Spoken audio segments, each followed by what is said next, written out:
There is a reality we have to come to terms with. Look at me, please. And I'm very serious. I know there will be a lot of laughing, but just laugh and let your spirit be here. Praise God. The 21st century living, please pay attention.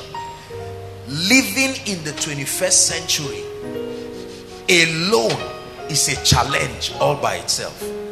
Are you getting what I'm saying now? Just being alive.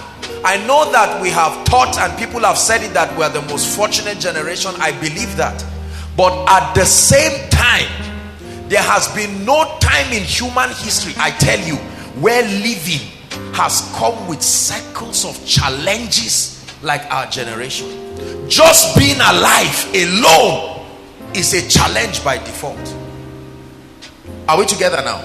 This is very, very important. And that means there must be an updated redefinition of concepts. Listen to me.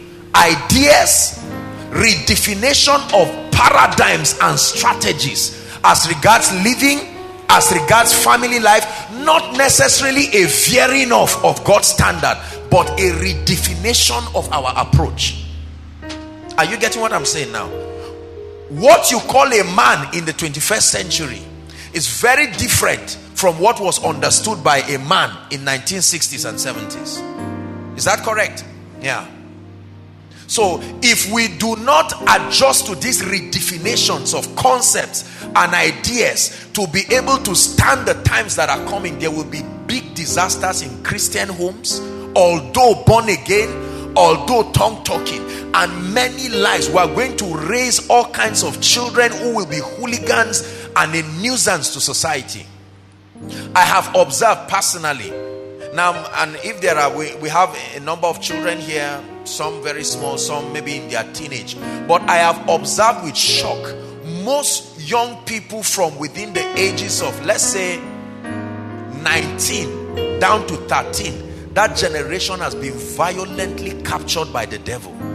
That 19 to 13, I don't know what happened to that generation of young people, but there is a disaster. Their outspoken rebellion against the things of God is beginning to reproduce the pattern of the American church.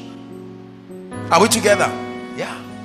You study children, most of them are just finishing from secondary school and maybe universities and all of that. Their outspoken rebellion against the life of God, the ways of God, they are really the technological generation, that teenage. And if there is no redefinition of concepts and ideas, there will be a very serious challenge. The average Christian parent does not even know how the concept of parenting, because it has changed. Back in the olden days, the parents were the principal instructors of a child. But right now, the average child has many teachers. Are we together? The school teachers are just one. The parents are even the least. There are many other things. There's Facebook to teach. There's YouTube to teach. Are we together? Gone are the days where you can off a television and say, sit down and read your book. You off a television, he switches it on his device. Think about that. The advancement in technology is a double-edged sword.